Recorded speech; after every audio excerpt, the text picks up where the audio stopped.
Ao longo de toda a minha vida mentorando vários alunos, as pessoas perguntam se eu tenho uma forma única de fazer o meu processo de mentoria educacional. Se, independente da pessoa, eu sempre vou fazer as mesmas coisas e a resposta tá longe de ser verdade. Dependendo da situação, se ela estiver num estágio inicial da aprendizagem, eu vou fazer com que ela estude de uma determinada forma. Mas em compensação, se ela já estiver bem inserida dentro de um determinado assunto, eu vou trabalhar essa pessoa de uma forma totalmente diferente. Por que eu tô te falando isso? Dependendo da situação, se você sabe pouco sobre um determinado assunto ou se você sabe muito sobre um determinado assunto, faz com que a gente tenha que abordar o nosso plano de como estudar de formas diferentes. E se você quer entender como que se estuda, dependendo se você sabe pouco sobre um determinado assunto ou se você sabe muito sobre um determinado assunto, fica comigo até o final desse vídeo que eu vou te contar a forma certa de você saber como estudar. Se você não me conhece, meu nome é Pedro Nakamura, sou professor de matemática e especialista em ciência da aprendizagem. Se você quer saber como se aprende mais e melhor, como que faz para você estudar com pouco ou com muito conhecimento em uma determinada área, se inscreve nesse canal, ativa as notificações, curte esse vídeo, eu vou te ensinar tudo que eu sei sobre a ciência da aprendizagem. Para você conseguir entender, deixa eu fazer uma pergunta. Digamos que você tem uma corrida. E essa corrida você tenha dois carros diferentes. Um primeiro carro que ele acelera muito, só que em compensação, a velocidade máxima dele não é uma velocidade tão alta. Em compensação, você tem um segundo carro. Ele não acelera tão rápido, mas em compensação, a velocidade máxima dele é uma velocidade muito maior do que a do primeiro carro. A pergunta que eu vou fazer para você é a seguinte: necessariamente o primeiro carro é quem ganha? Ou então, necessariamente é o segundo carro, aquele que tem a velocidade mais alta que ganha? A resposta é, não dá para saber, né? Porque provavelmente, se a gente estiver trabalhando com uma corrida curta, com uma pista pequena, aquele carro que acelera mais rápido, mesmo que ele tenha uma velocidade máxima menor, com certeza ele provavelmente teria ganhado essa corrida. Mas em compensação, se você tem uma corrida que é uma corrida mais longa, ela depende de uma velocidade maior, então talvez a aceleração ela não seja o principal fator, talvez seja a velocidade. Então aquele segundo carro que alcança a velocidade maior, mesmo tendo acelerado mais lento, provavelmente ele se sai ganhador. Por que isso é extremamente importante? Porque isso é basicamente a ideia que a gente faz sobre quando a gente quer falar sobre acúmulo de capital. E quando eu falo sobre acúmulo de capital, eu não quero falar só sobre acúmulo de capital cognitivo, que é basicamente o tanto de conhecimento que a gente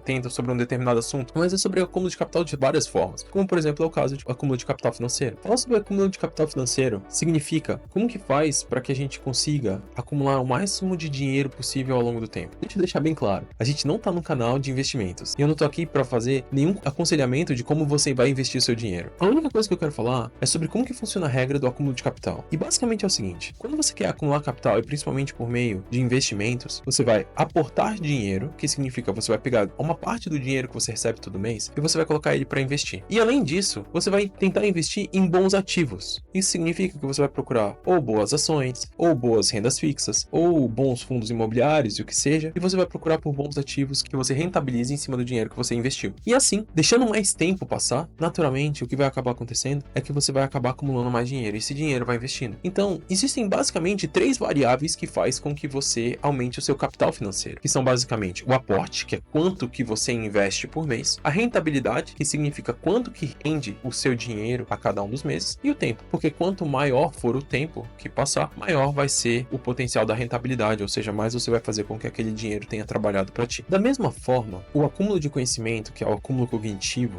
ele também depende de três fatores. Análogo ao aporte financeiro, que é basicamente o dinheiro que você investe todos os meses, a gente tem a quantidade de tempo que você investe em estudar, ou seja, quanto tempo você estuda, quanto tempo você propriamente fica na frente do livro. A segunda coisa é o quanto que você vai fazer por meio das suas técnicas de estudo, fazer com que aquele conhecimento amplie dentro da tua cabeça. E o último fator é o fator do tempo, que é quanto tempo você está investindo sobre aquilo. E aí é extremamente importante que você entenda o seguinte: para você conseguir mais capital, ou seja, você conseguir mais dinheiro ao longo do tempo, o que você tem que pensar é como que eu faço para aportar mais, como que eu faço para ter rendimentos melhores e como que faz para que a gente consiga fazer isso por o máximo de tempo possível. E da mesma forma, o estudo tem que ser pautado nisso. O estudo ele tem que ser pautado em como que eu faço para estudar por mais tempo, como que eu faço para ter técnicas mais eficientes que façam com que minha aprendizagem seja mais eficiente e estudar o máximo de tempo possível ao longo do tempo. Só que não ache que todas as variáveis elas são igualmente eficientes em todos os tempos. Essa lógica que faz com que a gente consiga entender por que a forma com que a gente ataca, se você tem pouco conhecimento ou muito conhecimento, ele tem que ser diferente dependendo da situação. Caso você seja uma pessoa que está querendo aprender e está querendo estudar, você precisa conseguir diagnosticar se você é uma pessoa que sabe muito sobre o assunto que você quer aprender ou se você é uma pessoa que sabe pouco sobre o assunto que você quer aprender. Se você for uma pessoa que sabe pouco sobre o assunto que você quer aprender, você tem que entender que você tem que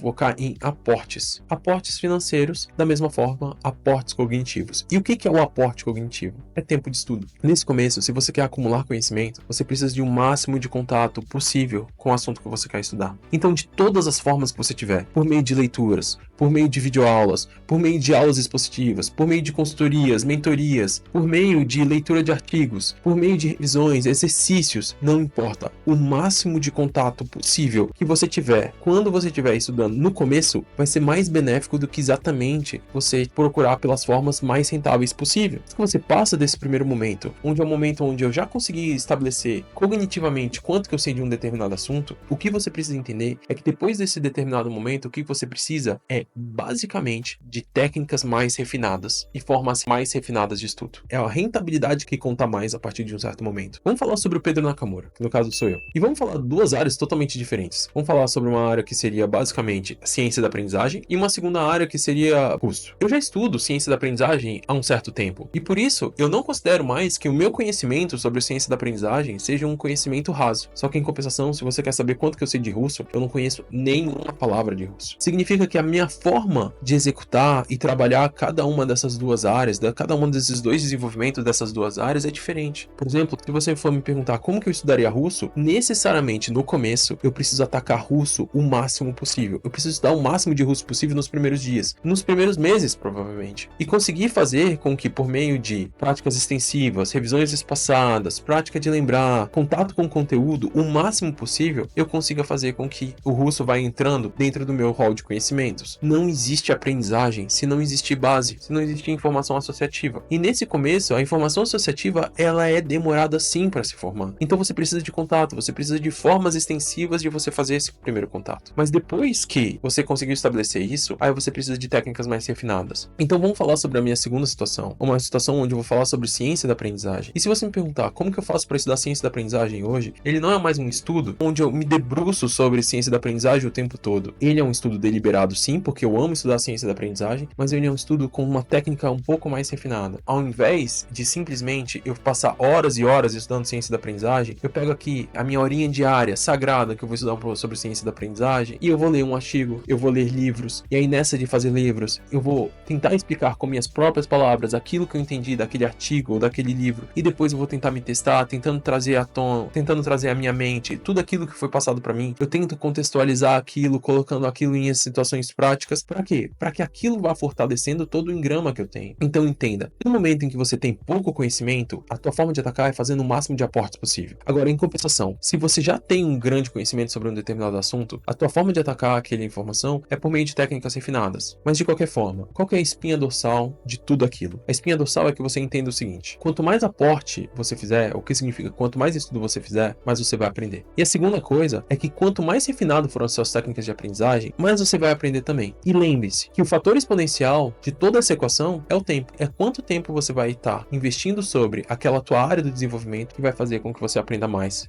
e melhor. Se você gosta de conteúdos como esse, se inscreve nesse canal, ativa as notificações, curte esse vídeo que eu vou te ensinar tudo que eu sei sobre a ciência da aprendizagem.